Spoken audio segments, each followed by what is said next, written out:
दोस्तों नमस्कार। आज का मेरा वीडियो उन लोगों को तमाचा है। मैं हूं लेखक विजय कुमार। मैंने 12 किताबें लिखी हैं, 10 पब्लिश हो चुकी हैं, 2 आने में हैं, ऑनलाइन प्रोसेस में है।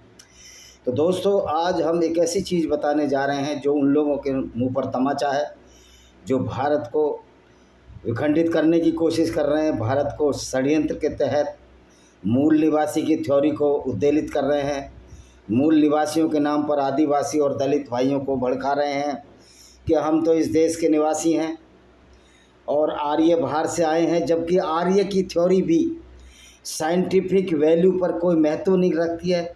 आर्य और अनार्य कोई भी साइंटिफिक प्रूव नहीं है। ये सब हमारे फ़लसफ़े हैं जो हमने बनाए हैं। इसके लिए मैंने एक किताब लिखी है, विनेमस फैंग्स ऑफ कोबरा, और दूसरी किताब है मेरी पैरानोइया ऑफ कल्ट्स, जिसमें सारा का सारा ये दिया गया है कि किस तरह मानव का विकास हुआ और किस तरह से वामन मेश्राम जैसे लोग और अन्य लोग, जिनका मैंने वीडियो नहीं देखा है, वामन मेश्राम का तो देखा है, ये लोग भारत को विखंडित करने का षड्यंत्र कर रहे हैं। और सवाल मेरा ये है कि जब डॉक्टर वामन मेश्राम एक झूठ को फैला रहे हैं नागपुर में बैठकर, तो क्या भारत सरकार का ये कर्तव्य नहीं है कि उनसे सवाल जवाब करे और वैज्ञानिकों की टीम उनके सामने लगाए, प्रश्नोत्तर करे? अगर वो ये प्रोपोगंडा जो फैला रहे हैं जिससे कि देश में वैमनस्य बढ़ रहा है, तो ऐसे व्यक्ति को इन खुले आयोजनों की छूट क्यों दी जा रही है? क्या फ्रीडम ऑफ स्पीच के नाम पर आप झूठ को प्रश्रय नहीं दे रहे? तो ये भारत सरकार का कर्तव्य है कि ऐसे झूठे और फ्रॉड लोगों पर, जो कि पूरी दुनिया की बात की, भारत सरकार का तो भारत में ही कंट्रोल है, ऐसे भारत में ऐसे लोगों पर जो मूल निवासी के नाम पर सो कॉल्ड दलित, क्योंकि दलित शब्द तो कहीं है नहीं, सनातन वैदिक धर्म में नहीं है, और आदिवासियों को भड़का रहे हैं। भोले भाले आदिवासियों को ये बता रहे हैं तुम तो मूल निवासी हो यहाँ के और सारे बाहर से आए हैं। वस्तुत भारत का कोई मूल निवासी नहीं है। सच्चाई ये है कि भारत का कोई मूल निवासी नहीं है। जो आज का मानव है, जो होमो सैपियंस है, जो कि मैं हूँ या सारे लोग हैं, होमो सैपियंस सबसे आधुनिक मानव है, जिसको प्राणी विज्ञान की भाषा में, जूलॉजी की भाषा में होमो सैपियंस का। और मैं आपको ये विदित कर दूं कि मेरी MSc जूलॉजी प्राणी विज्ञान में ही मेरी मास्टर डिग्री है। तो मैं अध्ययनों के आधार पर कह सकता हूं कि भारत में कोई मूल निवासी नहीं है, क्योंकि अगर हमने विज्ञान की डिग्री ली और डॉक्टर वामन मेश्राम ने तो पता नहीं किस में PhD की है, तो ये फर्जी PhDयाँ जो आदिवासियों के नाम पर, मूल निवासियों के नाम पर भारत सरकार करा रही है, इन फर्जी PhD की डिग्रियों को रद्द करे। कोई भी जो PhD की डिग्री है वो साइंटिफिक एवोल्यूशन पर, साइंटिफिक एविडेंसों पर आधारित होनी चाहिए। लेकिन यहाँ तो डॉक्टर श्याम सिंह शशि मरहूम अब रहे नहीं, जो कि पाल समाज से आते थे, धनगर सैफर्ड समाज से आते थे, उन्होंने तो औरांव को भी और धनगरों को एक ही कैटेगरी में लग दिया, जबकि वो निरसंस विज्ञानी नहीं थे। उनका कोई साइंस से मतलब नहीं था, वो एक आर्ट के विद्यार्थी थे। अब उनका देहांत हो चुका है, ईश्वर उनकी आत्मा को शांति दे। उनके बेटे से एक बार मेरा वार्तालाप भी हुआ था। तो ऐसी PhD की डिग्रियां दी जा रही हैं लोगों को। भारत को बनाना स्टेट क्यों बनाया जा रहा है, मैं पूछना चाहता हूं। और वामन मेश्राम पर आज तक एक नोटिस और कार्रवाई क्यों नहीं हुई, ये भी हम भारत सरकार से पूछते हैं। तो देखिए, जो आधुनिक मनुष्य है, इसका मुझे सारा मालूम है, लेकिन आधुनिक मनुष्य की हालिया उत्पत्ति, क्योंकि बीच बीच में भूल जाते हैं, काफ़ी दिन भी हो गया MSc की डिग्री लिए, उत्पत्ति अफ्रीका के बाहर के सिद्धांत में भौगोलिक मूल और प्रारंभिक प्रकाश का सबसे व्यापक रूप से पैलियो मानव शास्त्रीय मॉडल है अफ्रीकी उत्पत्ति। यह अफ्रीका के बाहर हेमोनिन के शुरुआती विस्तार का अनुसरण करती है, जो होमो इरेक्टस और होमो नेanderthal द्वारा पूरा किया गया था। अब ये देखिए आज का क्या है प्रस्तावित। देखिए, हाल में अफ्रीकी मूल या आउट ऑफ अफ्रीका शारीरिक रूप से आधुनिक मनुष्य, जो कि हम होमो सैपियंस हैं, कि अफ्रीका से बाहर की प्रवास को संदर्भित करता है। ये बताता है कि अफ्रीका से सारे लोग बाहर गए थे। प्रवास का मतलब है माइग्रेशन हुआ था। तो भारत में भी माइग्रेशन हुआ, जो लगभग 3 लाख से 2 लाख साल पहले उनके उद्भव के बाद हुआ था। यानी कि इनके जो फॉसिल्स पाए गए हैं होमो सेपियंस के, तो सबसे पहला फॉसिल्स वो अफ्रीका के पूर्वी तट पर मिला है। Africa continent, not the south Africa. South Africa तो एक कंट्री है, ईस्ट अफ्रीका भी एक कंट्री था जिसको उसका नाम बदल कर अब पता नहीं क्या कर दिया गया है, मुझे नहीं मालूम, रोडेशिया कर दिया गया है, ऐसा कुछ नाम कर दिया गया है। 21वीं की सदी की शुरुआत से हाल के एकल मूल प्रवास की तस्वीरें काफ़ी जटिल हो गई हैं। आधुनिक पुरातन मिश्रण की खोज और इस बात के बदलते सबूतों के कारण हाल में अफ्रीका से बाहर प्रवास लंबे समय तक लहरों में हुआ है। यानी कि मानव का आमना अफ्रीका में, और अफ्रीका से बाहर कहाँ कहाँ गया, इसी बात पर हम चर्चा करेंगे। सारा मानव अफ्रीका में पैदा हुआ, जो आज का होमो सेपियंस, और बाहर कहाँ गया देखिए। मानव जो है कई लहरों में गया है। 2010 तक प्रारंभिक शरीर रूप से आदिम मनुष्यों के अफ्रीका से बाहर प्रवास के लिए 2 मुख्य स्वीकृत फैलाव मार्ग थे। उत्तरी मार्ग जो नील की घाटी में गया, यानी कि जो पूर्वी तट था अफ्रीका का, उससे मिस्र की घाटी तक गया। और दूसरा कौन सा मार्ग था, सिनाई के माध्यम से और बाब जल डमरू मध्य से दक्षिणी मार्ग, जो दक्षिण की तरफ, अफ्रीका के दक्षिण की तरफ। फेस्ट अल एट 2017 के एक वैज्ञानिक है कि सुझाव है कि शुरुआती होमो सेपियंस या अफ्रीका में हमसे निकटता से संबंधित एक और प्रजाति संबत 2,70,000 साल पहले अफ्रीका से बाहर गई थी, जो डैनी सीवेंस की तुलना में नियंत्रण के माइटोकॉन्ड्रियल जीनोम में होमो सेपियंस के साथ अधिक निकटता पर आधारित है।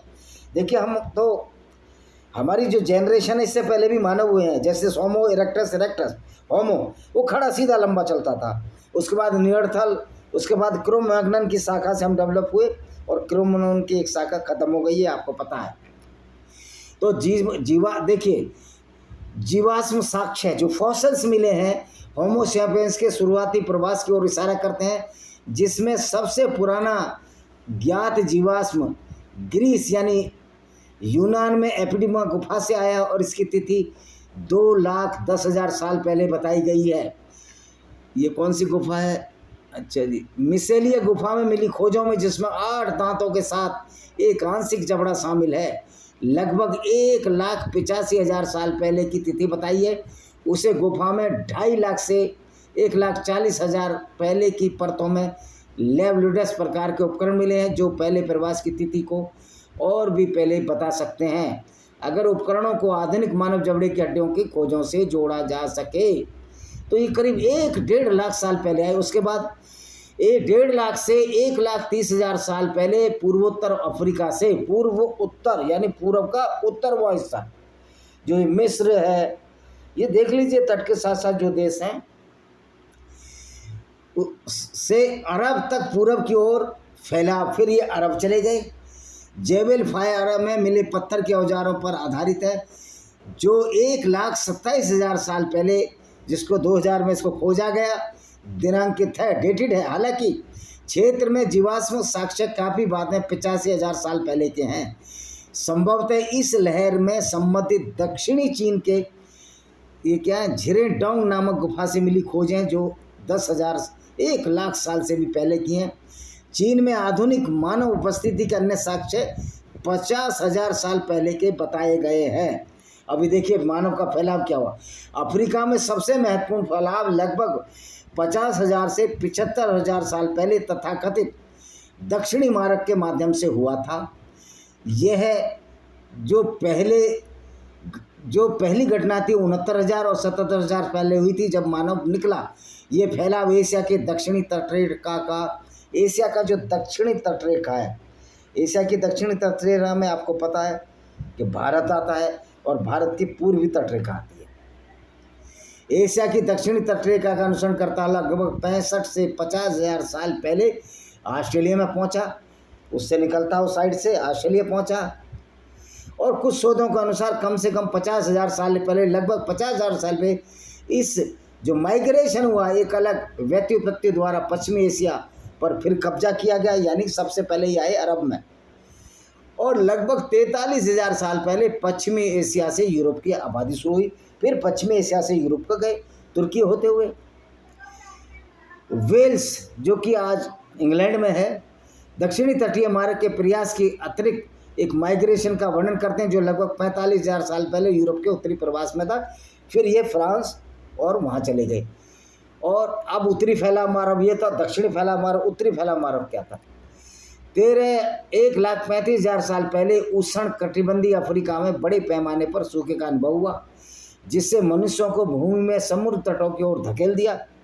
बीच से समुद्र तट के हो गए क्योंकि वहाँ पानी था, और अन्य महाद्वीपों को पार करने के लिए मजबूर किया। 1,35,000 साल पहले प्रारंभिक होमोसेपियंस से मतलब आज का मानव, तो मैं इसको होमोसेपियंस को मानव कहूँगा, आधुनिक मानव के जीवाश्म इजराइल में कब्जे और असल गुफाओं में पाए जाते हैं, और इन्हें 80,000 से 1,20,000 साल पहले का माना गया है।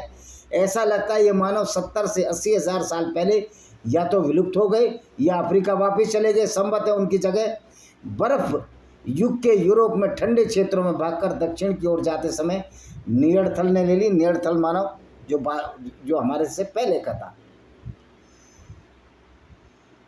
हुआ ल्यू एट अल ने लगभग 56,000 साल के ऑटोसोमन माइक्रो सैटेलाइट मार्करों का विश्लेषण किया। ये जीवाश्म विज्ञान में जीवाश्मों से एक अलग प्रारंभिक शाखा के रूप में व्याख्या करते हैं, जो अफ्रीका वापस भी चले गए लोग बेचारे। 2011 में संयुक्त अरब अमीरात में मिला सरजा में फाया एक साइट पर पत्थर के औजारों की खोज ने कम से कम 1,25,000 साल पहले आदिम मनुष्यों की उपस्थिति का संकेत दिया, जिससे लंबे समय तक उपेक्षित उत्तरी अफ्रीका का पुनरुत्थान हुआ। अरब फैलाव की भूमिका में नई समझ प्राकृतिक और आनुवंशिक अध्ययनों के परिणाम के बाद बदलनी शुरू हुई, जिसमें अफ्रीका से बाहर मानव विस्तार के लिए एक गलियारे के रूप में दक्षिणी अरब के महत्व पर बल दिया गया। मतलब अरब के लोग अफ्रीका में, अरब में भारत से भी पहले मानव गया। और देखिए आगे पढ़ते हैं। ओमान में 2011 में BN जोवेन द्वारा एक साइट की खोज की गई, जिसमें लेट न्यूबियन कॉम्प्लेक्स से संबंधित पत्थर के औजारों 100 से अधिक सतही बिखराव है, मतलब कॉम्पैक्ट नहीं है, जगह जगह मिलते हैं, जिससे पहले केवल सूडान में प्राकृतिक खुदाई में जाना जाता है। 2 ऑप्टिकली उत्तेजित न्यूमिनस आयु अनुमानों ने अरब न्यूबियन कॉम्प्लेक्स को लगभग 1,60,000 वर्ष पुराना बताया। यह दक्षिणी अरब में एक विशिष्ट पाषाण युग के टेक्नो कॉम्प्लेक्स के लिए सबूत प्रदान करता है, जो समुद्री आइसोटोप चरण के 5 शुरुआती भागों के आसपास है। अब देखिए ये हो गया उत्तरी। अब मैं दक्षिणी मार्ग का बात करूँगा। दक्षिणी फैलाव कैसे हुआ? लगभग 50 से 70,000 साल पहले माइटोकॉन्ड्रियल हेलो ग्रुप L3 के वाहकों का एक समूह, ये ग्रुप है, ये साइंटिफिक चीज़ है, पूर्वी अफ्रीका से निकट पूर्व में चला गया। यह अनुमान लगाया जाता है अफ्रीका में 2,000 से 5,000 व्यक्तियों की आबादी में से केवल एक छोटा समूह संवत 150 से 1,000 लोगों ने लाल सागर को पार किया। लाल सागर को, ये देखो रेड सी दिख रहा है आपको, लाल सागर को पार करने वाला समूह अरब और फारसी पठार के आसपास तटीय मार्ग से भारत पहुंचा। कितने हजार साल पहले? 50,000 से 70,000 साल पहले भारत पहुंचा, जो पहला प्रमुख बसाव बिंदु प्रतीत होता है। वेल्स ने लगभग 50,000 साल पहले ऑस्ट्रेलिया तक पहुंचने के लिए लगभग 250 किलोमीटर में एशिया के दक्षिणी समुद्र तट के मार्ग को तर्क दिया। तो भारत में कब आए ये? 50 से 70,000 साल पहले भारत आए अफ्रीका से। आज बाब अल मडेल जमडबरू मध्य में लाल सागर लगभग 20 किलोमीटर चौड़ा है, लेकिन 50,000 साल पहले समुद्र का स्तर 70 मीटर 200 फीट कम था और पानी का चैनल बहुत सकरा था, बहुत छोटा था। आज 200 है तो पहले बहुत हिम जल, क्योंकि जब क्या था पानी, हालांकि जल डमरू मध्य कभी पूरी तरह से बंद नहीं हुआ था, लेकिन इतने संकीर्ण थे, सरल रपट का उपयोग करके पार करना सब बीच में द्वीप हो सकते थे। तो ये भारत में 50 से 70,000 साल पहले हम सब आए हैं। तो ये जो झूठ गढ़ते हैं वामन मेश्राम, लक्ष्मण यादव जैसे लोग, यानी कि लोगों को बेवकूफ़ बनाए जा रहे हैं, बिना किसी सिद्धांत के कह रहे हैं कि नहीं मूल निवासी आदिवासी हैं, मूल निवासी दलित है। भाई कोई मूल निवासी नहीं है। ये जो भी माइग्रेशन हुआ है ये अफ्रीका के तट से हुआ है, और सबसे पहले जो मानव भारत में बसा वो कोंकण के इलाके में और महाराष्ट्र के इलाके में बसा। दक्षिणी फैलाव की तिथि क्या विवाद का विषय है। यह टोबा से पहले या बाद में हो सकता है, जो एक भयावह ज्वालामुखी स्फोट था जो 69 से 77 हजार साल पहले इंडोनेशिया के सुमात्रा में वर्तमान टोबा झील के स्तर पर हुआ था। भारत में जमा की राख की परतों में नीचे खोजे गए पत्थर के औजार टोबा से पहले के फैलाव की ओर इशारा करते हैं, लेकिन औजारों का स्रोत विवादित है, जो अफ्रीका के मनुष्यों में फैलाव से पहले ही उत्पन्न हुआ था। इसे 60 से 70 हजार साल पहले माना जा सकता है।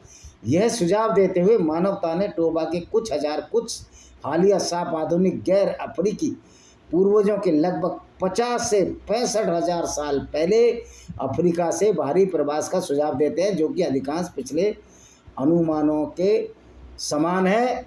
तो दोस्तों आपने देखा कि किस तरह अब पश्चिमी एशिया में कब आए। इजराइल के कफ़े अल सफक गुफाओं में 80 से 1,20,000 साल पहले के जीवाश्मों के बाद लेवेंट कौन है, जो सीरिया और इराक का हिस्सा आजकल, जिसमें अबू बकर अल बगदादी ने अपना विस्तार किया था और यजीदी औरतों के साथ बलात्कार किया था। हालांकि ग्राउट एट अल 2015 द्वारा डेटिंग पर सवाल उठाया गया था। लेवेंट में आधुनिक मनुष्य के साथ सुरक्षित रूप से जुड़े जीवाश्मों के पत्थर के उपकरण उद्योगों की कमी की ओर सुझाव देने के लिए दिया गया था। अब ओसेनिया में ऑस्ट्रेलिया के देश में ऑस्ट्रेलिया के मुंगो झील के जीवाश्मों में आयु लगभग 42,000 वर्षों की। ऑस्ट्रेलिया में लोग बाद में गए, इसमें कोई शक नहीं।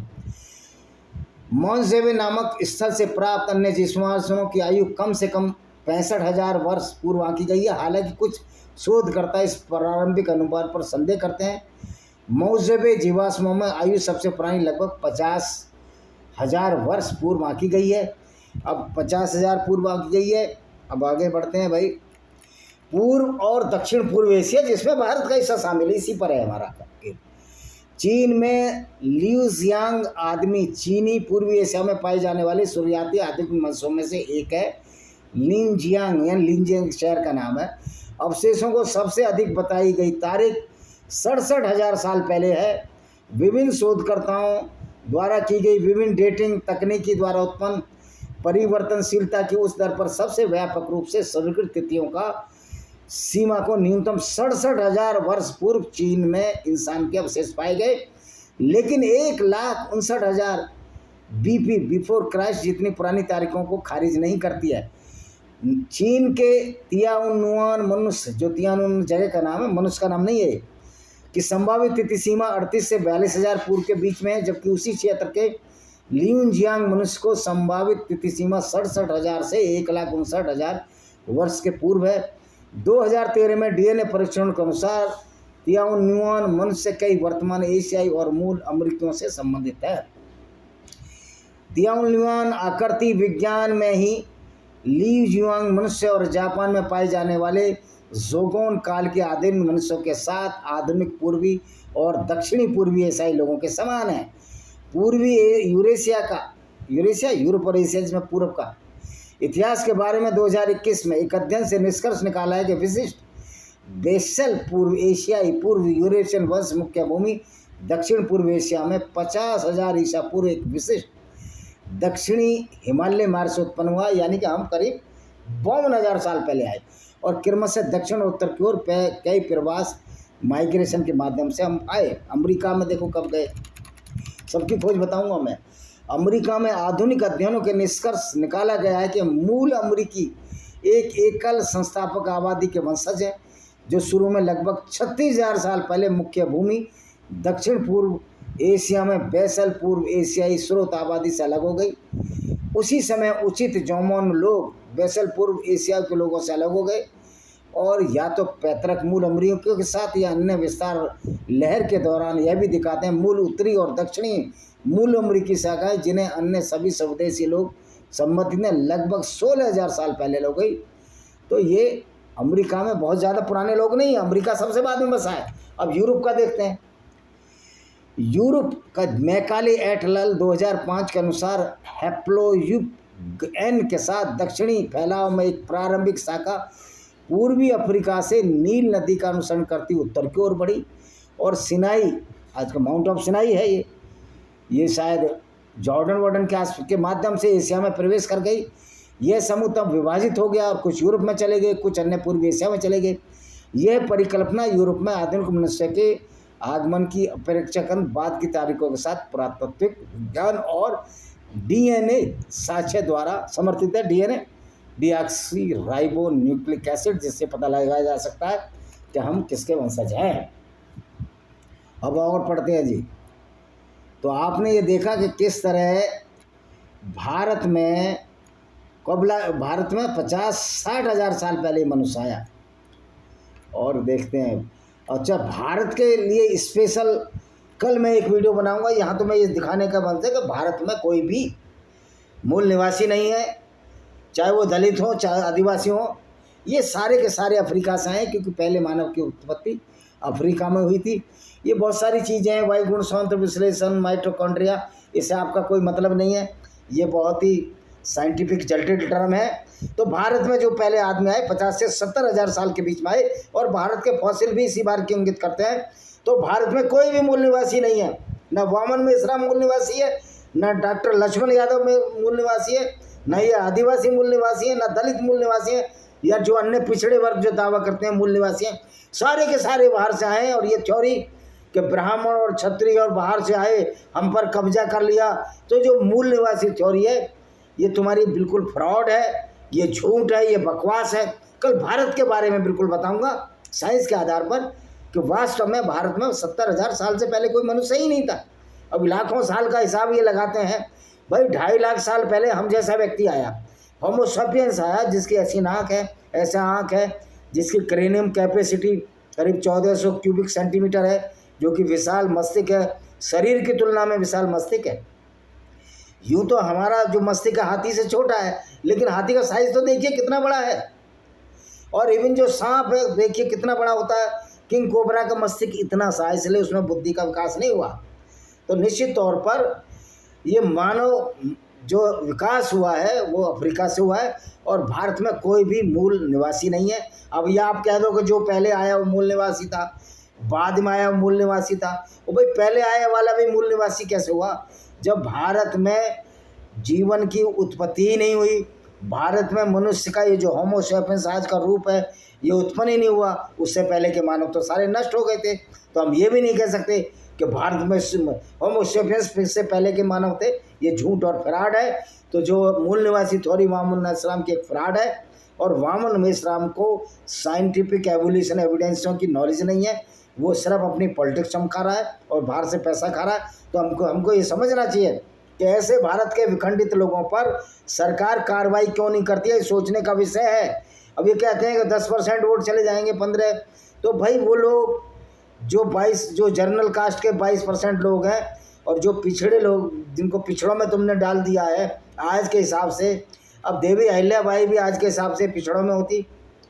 कृष्ण भगवान तो वैसे खैर राजपूत थे, लेकिन उनको पालने वाले नंदवंशी अहिराज पिछड़ों में हो जाते, नंद राजा भी पिछड़ों में हो जाते, और न जाने कितने बड़े बड़े महापुरुष पिछड़ों में चले जाते। आज की हालत तो ये है। तो देश को बर्बाद जो किया है इन्हीं राजनीतिक लोगों ने किया। और वामन मेश्राम जैसे लोगों पर कार्रवाई न करना, इसका मतलब है कि उस झूठ को भारत सरकार ने लगातार बचाती आ रही है वोटों की खातिर। इसी के साथ मैं इस वीडियो को विराम देता हूँ। वंदे मातरम, जय हिंद, आपका दिन शुभ हो।